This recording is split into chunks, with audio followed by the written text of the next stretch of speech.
ഒരു വ്യക്തിയിൽ പാപം പിടിമുറുക്കി കഴിയുമ്പോൾ, അതാണ് ഈ പാപത്തിൻ്റെ അടിമത്തം എന്ന് പറയും. അവനല്ല പിന്നെ നിയന്ത്രിക്കുന്നത് സാത്താനാണ്. അതുകൊണ്ടാണ് എല്ലാ സൗഹൃദങ്ങളും സ്നേഹബന്ധങ്ങളും പതറിപ്പോകുന്നു, തളർന്നു പോകുന്നു പാപത്തിൽ എന്ന യാഥാർത്ഥ്യം നാം മനസ്സിലാകും. വലിയ സ്നേഹമായിരുന്നു രണ്ട് ചെറുപ്പക്കാർ തമ്മിൽ, ആണും പെണ്ണും തമ്മിൽ. പക്ഷേ അവർ പാപത്തിൻ്റെ കിടക്ക പങ്കിട്ടത് മുതൽ പിന്നെ അവന് അവളെ വേണ്ടാതായി, അവൾ ജീവിതം അവസാനിപ്പിക്കാൻ തീരുമാനിച്ചു. നമ്മൾ മിക്കവാറും കേൾക്കുന്ന സങ്കട കാഴ്ചകളുടെ നേർചിത്രമാണ്. എന്തേ അതിൻ്റെ കാരണം? പാപം ചെയ്തു കഴിഞ്ഞാൽ പിന്നെ എല്ലാ ബന്ധങ്ങളും, അത് കാമുകന്മാരുടെ ബന്ധം മാത്രമല്ല ഉദ്ദേശിക്കും, അന്യായം പ്രവർത്തിച്ച് സമ്പത്തുണ്ടാക്കുന്ന ഒരു കുടുംബനാഥനായിക്കോട്ടെ, ആ കുടുംബനാഥന് സ്വന്തം ജീവിത പങ്കാളിയെ സ്നേഹിക്കാനോ മക്കളെ സ്നേഹിക്കാനോ കഴിയില്ല. കാരണം അദ്ദേഹം പാപത്തിൻ്റെ അടിമയാണ്. അദ്ദേഹത്തിന് ജീവിത പങ്കാളി നിസ്സാരയാണ്, മക്കള് അത്രയും പോലും വിലയില്ലാത്തവര്. അദ്ദേഹത്തിൻ്റെ ചിന്ത മുഴുവനും ആ പാപമേഖലകളിൽ കുടുങ്ങിപ്പോയി എന്നതല്ലേ സത്യം. പാപം ചെയ്യുന്നവൻ്റെ ജീവിതത്തിൽ ബന്ധങ്ങൾക്കൊരു പ്രസക്തിയുമില്ല എന്നതാണ് സത്യം. ഹവ്വായോട് ആദത്തിന്റെ മനോഭാവം നിങ്ങൾ പരിശോധിക്കുക. അവളെ ആദ്യം കണ്ടപ്പോൾ അവൻ പറഞ്ഞതെന്താ, ഇപ്പൊ പറയുന്ന എന്താ? ദമ്പതി ധ്യാനത്തിന് വരുമ്പോൾ പല ദമ്പതികളും പറയുന്നതാണ്, ആദ്യമൊക്കെ കല്യാണം കഴിഞ്ഞ നാളുകളിൽ ചേട്ടായി എന്നെ മോളേന്ന് വിളിക്കുള്ളായിരുന്നു. ഇപ്പോഴും മോളേന്നാ വിളിക്കുക. ഒരു 5-6 വിശേഷണവും കൂടി ആ കൂടെ ഉണ്ടെന്നേ ഉള്ളൂ. ശരിയാ പ്രിയപ്പെട്ടവരെ, ഈ ബന്ധങ്ങൾ ഇങ്ങനെ തകർന്നു പോയതിൻ്റെ കാരണം നമ്മൾ മനസ്സിലാക്കാതെ പോയതാ. അത് പാപം. അതൊരു പക്ഷെ നമ്മുടെ മേലധികാരികളുമായിട്ട്, ജോലി സ്ഥലത്ത് സഹപ്രവർത്തകരുമായിട്ട് ബന്ധങ്ങൾ തകർന്നു പോയവരുണ്ട്, അയലോക്കംകാർ തമ്മിൽ ബന്ധങ്ങൾ തകർന്നു പോയവരുണ്ട്. കാരണം പറയാൻ ഒന്നുമില്ല, ഉള്ളി തൊലി പൊളിച്ച വിഷയങ്ങളേ ഉള്ളൂ. കോഴി കയറി വെണ്ടയ്ക്കായുടെ ചൂട് മാന്തി എന്നൊക്കെ പറഞ്ഞ് വഴക്കൂടിയവരുണ്ട്. ആട് കയറി കാന്താരിച്ചീനി കടിച്ചു എന്ന് പറഞ്ഞ് വർഷങ്ങളായി മിണ്ടാതിരിക്കുന്നവരുണ്ട്. ഇതൊക്കെ വെറുതെ പറയുന്ന കാരണങ്ങളാണ്. യഥാർത്ഥത്തിലുള്ള പ്രശ്നം എന്താ? യഥാർത്ഥത്തിലുള്ള പ്രശ്നം വ്യക്തികൾ പാപത്തിന് അടിമകളായിത്തീർന്നു. പാപത്തിന് അടിമകളായി തീർന്നു കഴിഞ്ഞാൽ പിന്നെ എന്താ സംഭവിക്കുക? എല്ലാ ബന്ധങ്ങളും തകർന്നു പോകുന്നു. പാപം ചെയ്ത മനുഷ്യൻ സാത്താൻ്റെ അടിമയായപ്പോൾ അവൻ ദൈവത്തിൽ നിന്നകന്നു. തമ്മിൽ ഭിന്നതയും ശത്രുതയും മാത്സര്യവും ശക്തിപ്പെട്ടു വരുന്നു എന്നുള്ളത് നാം തിരിച്ചറിയുകയില്ല. ദൈവനിഷേധത്തിൻ്റെ പ്രത്യയശാസ്ത്രം പറയുന്നവർ ഭൂമിയിൽ സമാധാനം കൊണ്ടുവരുന്നത് തലവെട്ടിയാണ് എന്ന് പ്രത്യയശാസ്ത്രങ്ങൾ തന്നെ ഓർമ്മിപ്പിക്കാറുണ്ട്. അതൊരു വലിയ ദിശാസൂചിയാണ്. ദൈവമേ എന്ന ചിന്ത മനുഷ്യന് നഷ്ടപ്പെട്ട് കഴിഞ്ഞാൽ പിന്നെ മനുഷ്യന് സമാധാനം കൊണ്ടുവരാൻ പറ്റുന്നത് ഒരേ ഒരു വഴിയിലാണ്, വാളെടുക്കുക. എനിക്ക് ഇഷ്ടമില്ലാത്ത സകലതിൻ്റെയും തല കൊയ്തെടുക്കുക. മുതലാളിയാണ് തൊഴിലാളിയുടെ ശത്രു, മുതലാളിയുടെ കഴുത്ത് വെട്ടുക. എന്നിട്ട് ഈ തൊഴിലാളി മുതലാളിയായാൽ വീണ്ടും അതേ തിന്മ പ്രവർത്തിക്കും എന്ന് ലോകം കണ്ടപ്പോൾ പ്രത്യയശാസ്ത്രങ്ങൾ അർത്ഥശൂന്യമായി നിലംപതിച്ചു പോയി എന്നും നമ്മൾ അറിയുന്നു. വിശുദ്ധ ബൈബിളിൻ്റെ സനാതനമായ ജീവിത ദർശനമാണ്. ജീവിത ദർശനം എന്താ? ഒരുവൻ്റെ ജീവിതത്തിൻ്റെ അടിസ്ഥാന രൂപഭാവങ്ങളെ നിയന്ത്രിക്കാനും വഴി നടത്താനും കഴിയുന്നത് അവൻ്റെ ദൈവബന്ധത്തിന് മാത്രമേ ഉള്ളൂ. ആ ബന്ധം എവിടെ നഷ്ടമാകുന്നോ അവിടെ മനുഷ്യബന്ധങ്ങൾ കടപുഴകി വീഴുന്നു എന്ന പരമാർത്ഥമായ സത്യം. നാലാമതായി, പാപത്തിൻ്റെ ദുരന്തങ്ങളെ അവതരിപ്പിച്ചു തുടങ്ങുമ്പോൾ ഉൽപ്പത്തി ഗ്രന്ഥം പറയുകയാണ്. നാലാമത്തെ ദുരന്തം എന്ത് എന്ന്: ആദമേ, നീ കൃഷി ചെയ്യുമ്പോൾ നീ മൂലം മണ്ണ് ശപിക്കപ്പെട്ടതായിരിക്കും. കൃഷി ചെയ്യുമ്പോൾ അത് മുള്ളും മുൾച്ചെടികളും നിനക്കായി മുളപ്പിക്കും. ഇതൊരൊറ്റപ്പെട്ട വാചകമല്ല. കായൻ പാപം ചെയ്തപ്പോഴും ദൈവം ഇതിന് സമാനമായൊരു പ്രസ്താവനയാണ് പറയുക. 4-ാം അധ്യായം 11-ാം വാക്യം അവിടെ പറയുന്നുണ്ട്, നീ കൃഷി ചെയ്യുമ്പോൾ മണ്ണ് നിനക്ക് ഫലം പുറപ്പെടുവിക്കുകയില്ല എന്ന് ദൈവം വളരെ വ്യക്തമായ ഭാഷയിൽ പറഞ്ഞു കൊടുക്കും. അതായത് ഇത് നമ്മളെ ചിന്തിപ്പിക്കേണ്ട ഒരു വിഷയം. പാപം ചെയ്ത മനുഷ്യന് ഭൂമി ഫലം നൽകുകയില്ല എന്നാണ് ഈ പറഞ്ഞതിൻ്റെ പൊരുൾ. നീ തെറ്റ് ചെയ്തതിനാൽ നിന്റെ കൃഷിഭൂമി നിനക്ക് വിളവ് നൽകില്ല എന്ന് പറയുമ്പോൾ ഓരോരുത്തരുടെയും കൃഷിഭൂമികൾ വ്യത്യസ്തമാണ് എന്ന് നമുക്കറിയാം. ഇപ്പം കൃഷി ചെയ്യാത്തവർ വിചാരിക്കുക, അയ്യോ ഞാൻ കൃഷിപ്പണിക്കൊന്നും പോകുന്നില്ല, അതുകൊണ്ട് പാപം ചെയ്താൽ കുഴപ്പമില്ല. നീ ഒരു ജോലിക്കാരനാണെങ്കിൽ നിന്റെ ജോലി സ്ഥലമാണ് നിന്റെ കൃഷിഭൂമി എന്ന് പറയുക. നീ ഒരു വീട്ടമ്മയാണെങ്കിൽ നിന്റെ കുടുംബമാണ് നിന്റെ കൃഷിഭൂമി എന്ന് പറയുക. അത് ഫലം നൽകാതെ പോകുന്ന അവസ്ഥയെക്കുറിച്ചാണ് ബൈബിൾ പറഞ്ഞു വരിക. കൃഷിഭൂമിയെക്കുറിച്ച് തന്നെ ചിന്തിക്കുക. നമ്മൾ ഈ കൃഷിഭൂമിയിൽ ഇന്ന് ഒരിക്കലും കാണാത്ത വിധത്തിലുള്ള രോഗങ്ങൾ കർഷകർ അഭിമുഖീകരിക്കുന്നുണ്ട്. കവുങ്ങ് മുഴുവനും മഞ്ഞപ്പ് ബാധിച്ച് കവുങ്ങും തോട്ടങ്ങൾ തന്നെ അന്യം നിന്ന് പോകുന്ന അവസ്ഥ പല പ്രദേശങ്ങളിലും കാണാറുണ്ട്. തെങ്ങിന് മണ്ടരി ബാധിക്കും.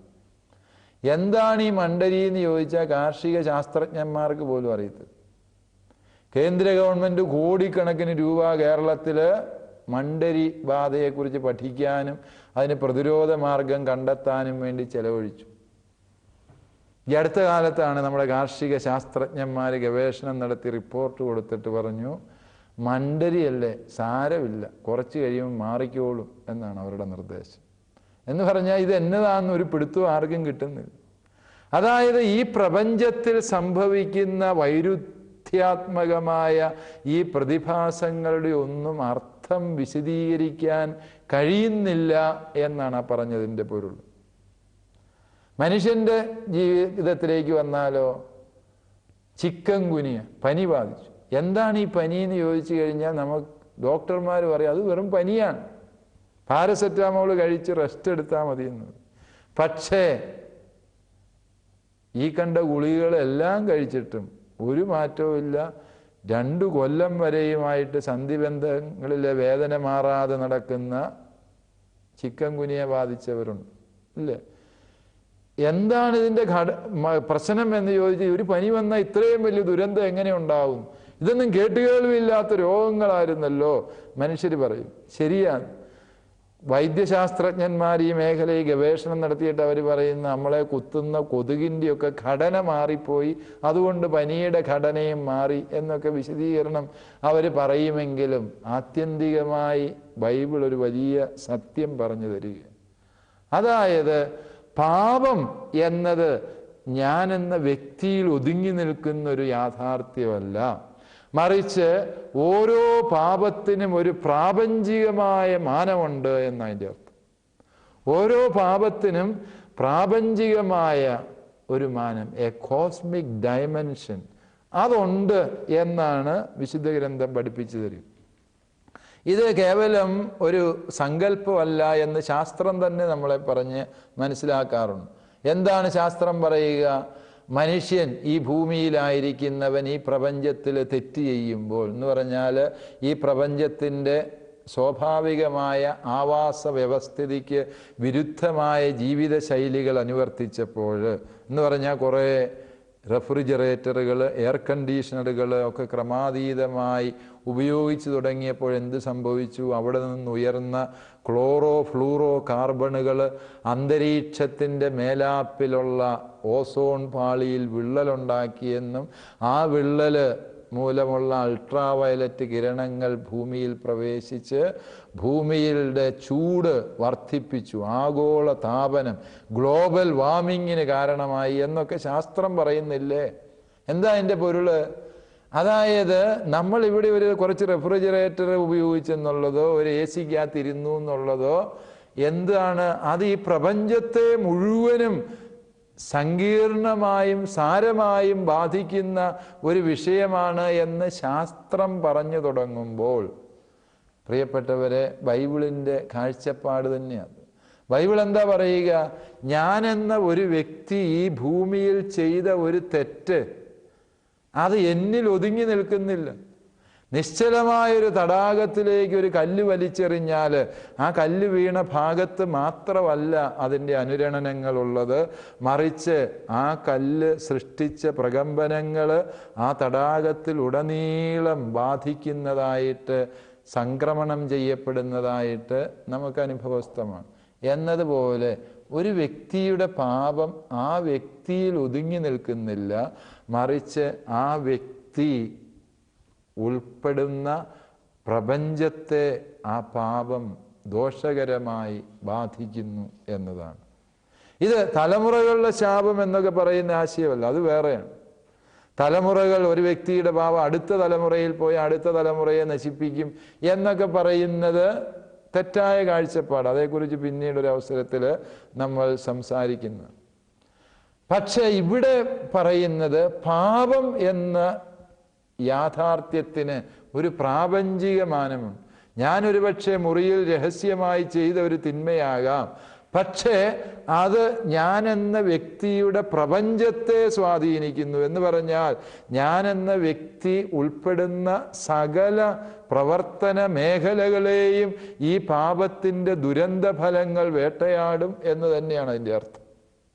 അതായത് നിന്റെ കൃഷിഭൂമി നിനക്ക് വിളവ് തരില്ല എന്ന് ദൈവമായ കർത്താവ് പറയുമ്പോൾ, പ്രിയപ്പെട്ടവരെ, അതിൻ്റെ പിന്നിലെ യാഥാർത്ഥ്യങ്ങളെ ശരിയായ അർത്ഥത്തിൽ ഉൾക്കൊള്ളാൻ നമുക്ക് കഴിയേണ്ടതുണ്ട് എന്ന് മനസ്സിലാക്കുക.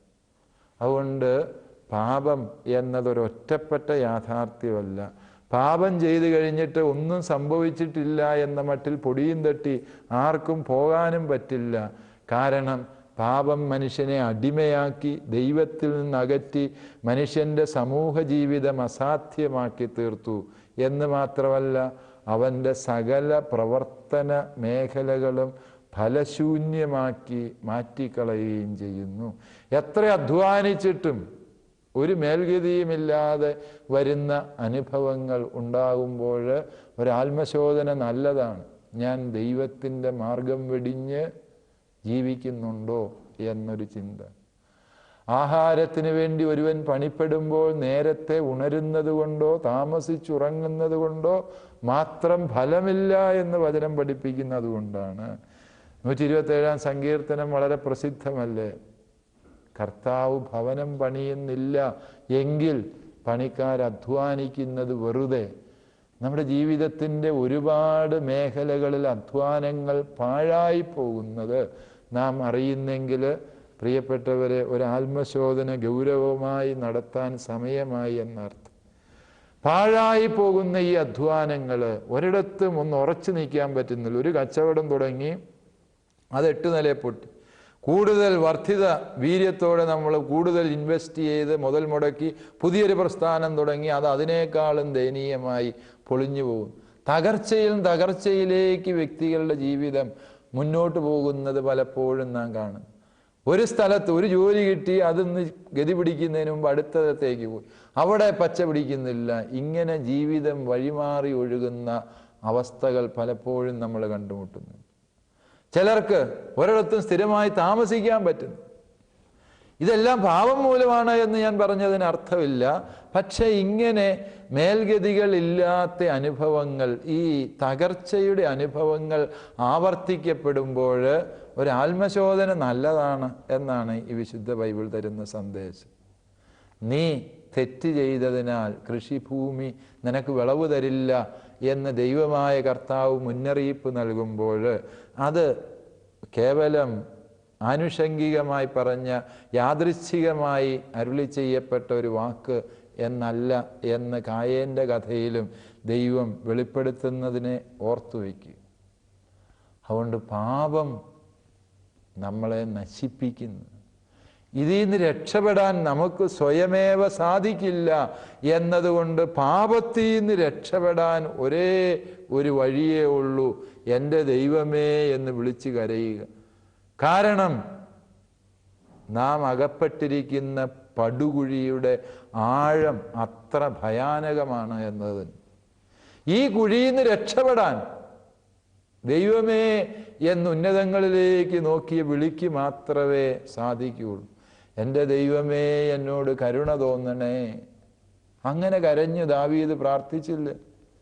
അതവന് രക്ഷയായി മാറി എന്ന് തിരുവചനം സാക്ഷ്യപ്പെടുത്തുമ്പോൾ പാപം മനുഷ്യനെ കൊണ്ടുചെന്നെത്തിക്കുന്ന ഭയാനകമായ ഈ ദുരന്ത ഭൂമികയിൽ നിന്ന് അവനുള്ള രക്ഷാമാർഗം എന്ത് എന്ന് ചോദിച്ചാൽ തിരുവചനം തരുന്ന വ്യക്തമായ ഉത്തരം നമ്മൾ മനസ്സിലാക്കണം. എന്താണ് ആ ഉത്തരം? അത് മറ്റൊന്നുമല്ല, ദൈവമേ എന്ന് വിളിച്ച് പ്രാർത്ഥിക്കുക.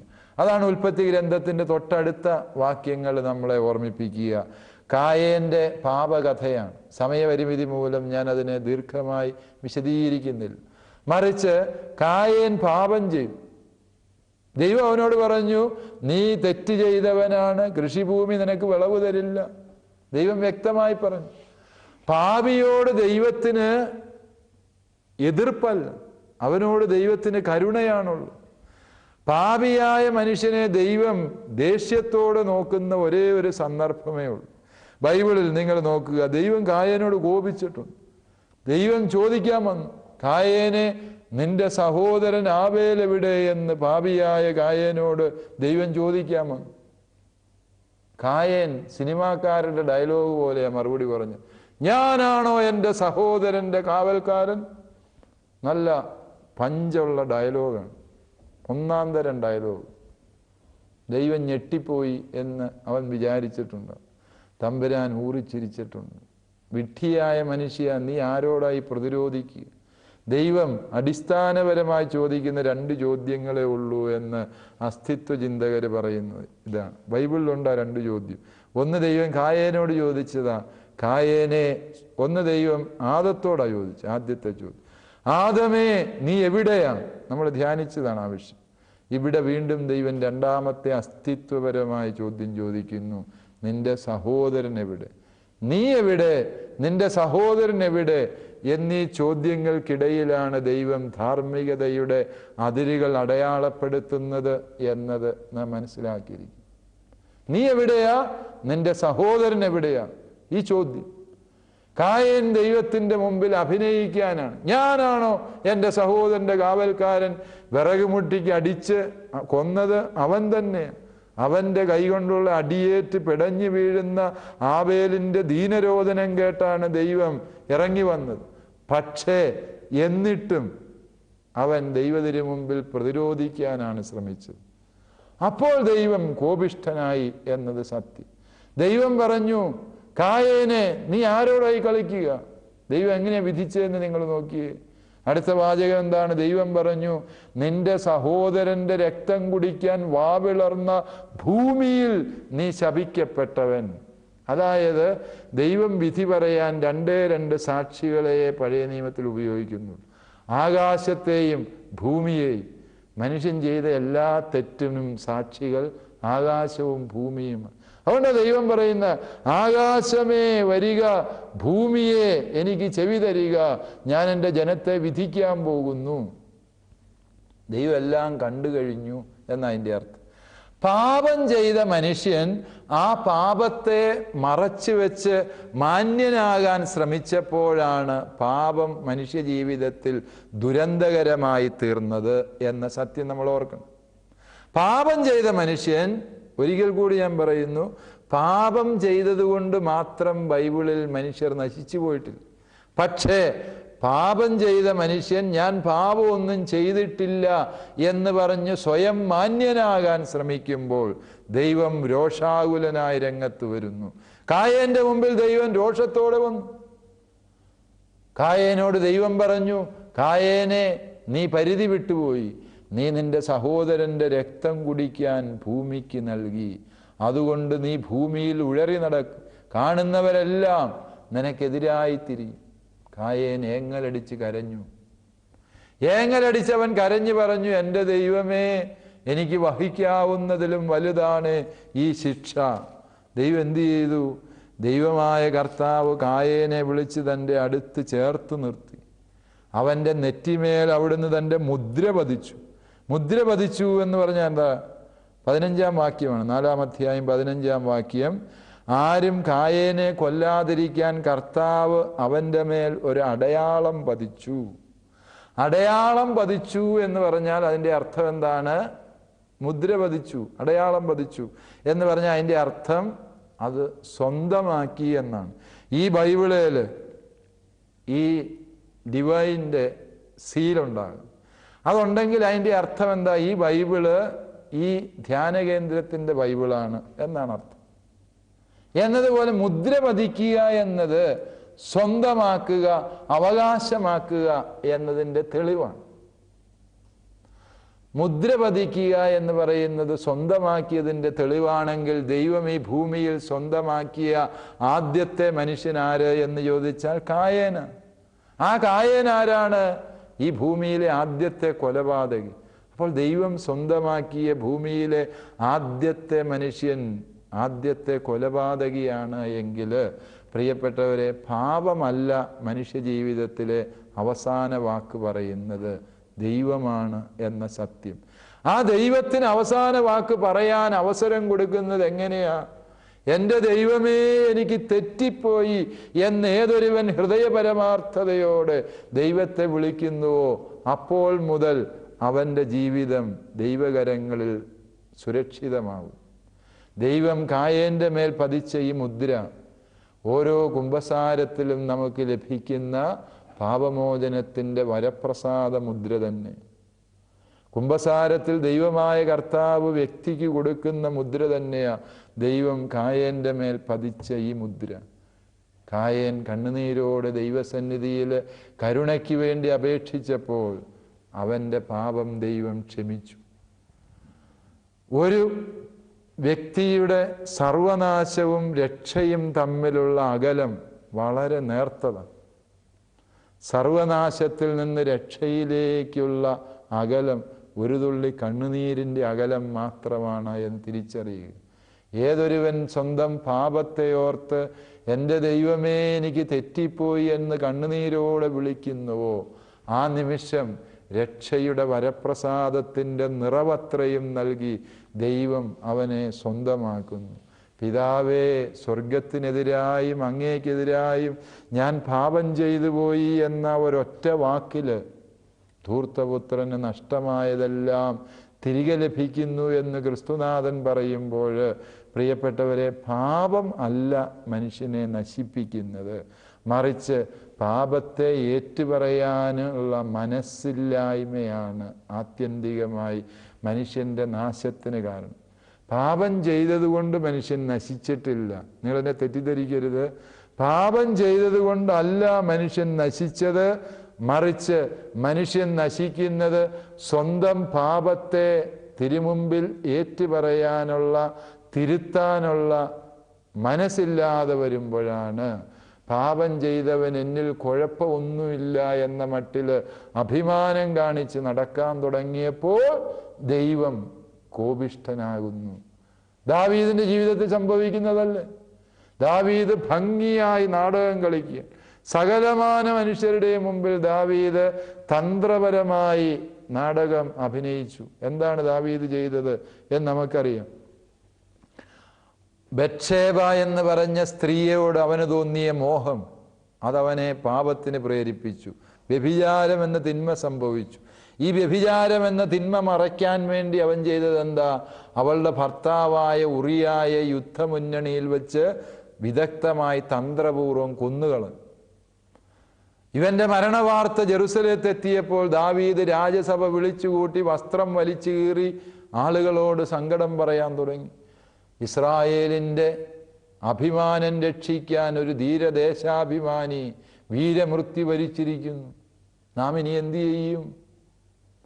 ഇസ്രായേലിന് വേണ്ടി മരിച്ചവന്റെ കുടുംബം ഇനിമേൽ അനാഥമാകില്ല. അവന്റെ ഭാര്യ വിധവയെ പോലെ കരഞ്ഞു കഴിയാൻ നാം അനുവദിക്കില്ല. അവളെ ഞാൻ ഇന്നു മുതൽ ഇസ്രായേലിൻ്റെ രാജ്ഞിയായി പ്രഖ്യാപിക്കുന്നു. കേട്ടവരെല്ലാം തലേ കൈവച്ചു. ഓ, എത്രമേൽ പ്രജാക്ഷേമ തൽപരനായൊരു രാജാവാണോ ഈ ദാവീദ്! സകലരും അമ്പരന്ന് നിൽക്കവേ ദൈവമായ കർത്താവ് നാഥാം പ്രവാചകനെ വിട്ടു. ഉണങ്ങിക്കരിഞ്ഞ് വിറകുകൊള്ളി പോലെയായ ആ മനുഷ്യൻ സ്വരമുയർത്തി ദാവീദിനോട് ചോദിച്ചു, ദാവീദേ, അങ്ങയുടെ രാജ്യത്ത് നടന്ന അനീതി അങ്ങ് അറിഞ്ഞോ? ഒരു ധനികനും ദരിദ്രനും ഉണ്ടായിരുന്നു. ആ പാവപ്പെട്ട ദരിദ്രന് അരിമയെന്ന് പറയാൻ സ്വന്തമായൊരു പെണ്ണാട്ടും കുഞ്ഞ് മാത്രമേ ഉണ്ടായിരുന്നുള്ളൂ. ഉണ്ണുന്നതും ഉറങ്ങുന്നതും അവൻ ആട്ടും കുഞ്ഞിനൊപ്പമായിരുന്നു. ആട്ടും കുഞ്ഞ് അവന് മകൾക്ക് തുല്യമായിരുന്നു. എന്നാൽ തൻ്റെ ആലയിൽ 10,000-കണക്കിന് ആടുമാടുകൾ ഉണ്ടായിട്ട് അതിലൊന്നിനെ പിടിക്കുന്നതിന് പകരം തൻ്റെ വീട്ടിൽ വിരുന്ന് വന്ന അതിഥിക്ക് വിരുന്നൊരുക്കാൻ ദരിദ്രൻ്റെ പെണ്ണാട്ടും കുഞ്ഞിനെ പിടിച്ച് ആ സമ്പന്നൻ വിരുന്നൊരുക്കി. ഇത് നീതിയാണോ രാജാവേ? ദാവീദ് ചാടി എഴുന്നേറ്റ് സിംഹാസനത്തിൽ നിന്ന് വാളൂരി വീശി നിൽക്കുക. ഗോലിയാത്തിനെ കൊന്നപ്പോൾ അവൻ എടുത്തു വെച്ച വാളാ അവൻ്റെ വാള്. ആ വാളൂരി പറഞ്ഞ് ഈ തെമ്മാടിത്തം കാണിച്ചവൻ മരിക്കണം. ദാവീദിൻ്റെ കൽപ്പനയാണ്. ദൈവം ചോദിച്ചു, നാണമില്ലേടോ രാജാവേ തനിക്കിങ്ങനെ നീതിയുടെ പ്രവാചകനായി അഭിനയിക്കാൻ? എത്ര നാൾ നീ അഭിനയിക്കും? ആരുടെയൊക്കെ മുമ്പിൽ നീ കബളിപ്പിക്കാൻ സാധിക്കും? സർവം സാക്ഷിയായ ദൈവത്തെ നീ മറന്നുപോയോ? ദാവീദ് തൻ്റെ മേലങ്കി വലിച്ചു കീറി. ഇത്തവണ അവൻ അഭിനയം നിർത്തി. അവൻ സമ്പൂർണമായും കരഞ്ഞെഴുതിയൊരു സങ്കീർത്തനം. എൻ്റെ ദൈവമേ, എന്നോട് കരുണ തോന്നണമേ, ദയാപൂർവം എൻ്റെ പാപങ്ങൾ മായിച്ചു കളയണമേ. പാപത്തോടെയാണ് ഞാൻ പിറന്നത്, ഉത്ഭവം മുതലേ ഞാൻ പാപിയാകുന്നു എന്ന് പറഞ്ഞ ദാവീദിൻ്റെ ഹൃദയമുരുകിയ സങ്കീർത്തന വാചകങ്ങൾ നമ്മൾ 51-ാം സങ്കീർത്തനത്തിൽ വായിച്ചു കേൾക്കുന്നില്ല. എന്താണ് ഈ സങ്കീർത്തനത്തിൻ്റെ ആത്യന്തികമായ പൊരുള് എന്ന് നിങ്ങൾ ചിന്തിച്ചു നോക്കും. ദാവീദ് തന്നെ എഴുതപ്പെട്ടതായി കരുതപ്പെടുന്ന മറ്റൊരു സങ്കീർത്തനമുണ്ട്, 32-ാമത്തെ സങ്കീർത്തനം. അനുതാപത്തിൻ്റെ സങ്കീർത്തനം എന്നാണ് അതും അറിയപ്പെടുക. അതിൽ ദാവീദ് എഴുതി വയ്ക്കുക, ഞാൻ എൻ്റെ പാപങ്ങൾ കർത്താവിനോട് ഏറ്റുപറയാതിരുന്നപ്പോൾ എൻ്റെ ശരീരം ശോഷിച്ചു പോയി. വേനൽക്കാലത്തെ ചൂടുകൊണ്ടെന്ന പോലെ ഞാൻ വരണ്ടുപോയി. രാവും പകലും അവിടുത്തെ കരം എൻ്റെ മേൽ പതിച്ചു. എന്നാൽ ഞാൻ എൻ്റെ പാപം എൻ്റെ കർത്താവിനോട് ഏറ്റുപറഞ്ഞു. അവിടുന്ന് എൻ്റെ പാപങ്ങൾ എന്നോട് ക്ഷമിച്ചു. കഷ്ടത കരകവിഞ്ഞൊഴുകിയാലും അത് എന്നെ സ്പർശിക്കുകയില്ല. പ്രിയപ്പെട്ടവരെ, വലിയൊരു ആധ്യാത്മിക സത്യമാണ് ഇവിടെ സങ്കീർത്തകൻ നമുക്ക് പറഞ്ഞു തരിക. കഷ്ടത കരകവിഞ്ഞൊഴുകിയാലും അത് നിന്നെ സ്പർശിക്കാതിരിക്കണമെങ്കിൽ പാപവുമായുള്ള നിന്റെ ഈ ബന്ധം എന്നേക്കുമായി വേർപെടുത്തുക എന്നുള്ളതാണ്. അതെങ്ങനെയാ വേർപെടുത്താൻ കഴിയുക?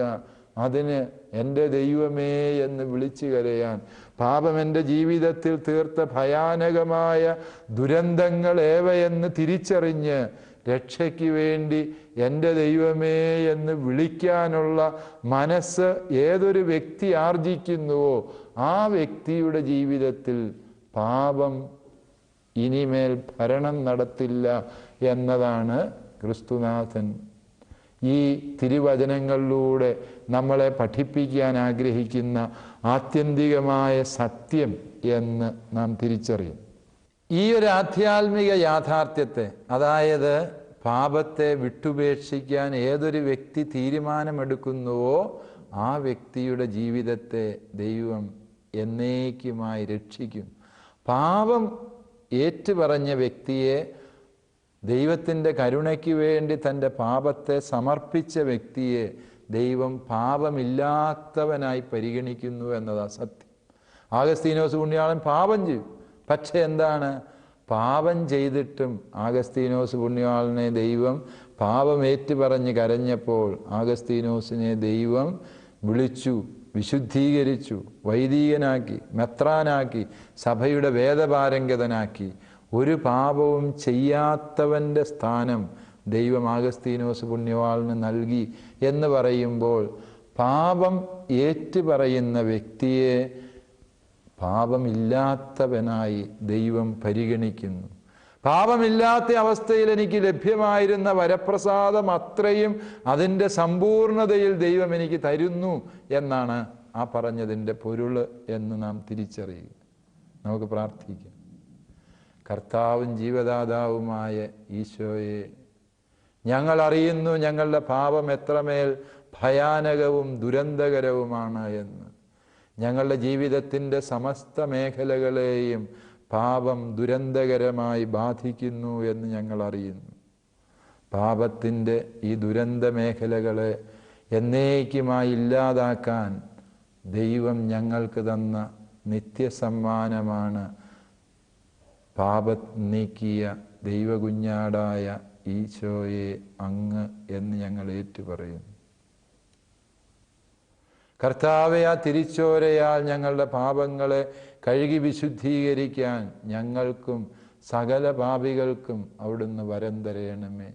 പാപികളുടെ സങ്കേതമായ പരിശുദ്ധ മറിയമേ, പാപികളായ ഞങ്ങൾക്ക് വേണ്ടി ഇപ്പോഴും ഞങ്ങളുടെ മരണനേരത്തും തമ്പുരാൻ്റെ തിരുസന്നിധിയിൽ മാധ്യസ്ഥം വഹിച്ച് പ്രാർത്ഥിക്കണമേ. ആമേൻ.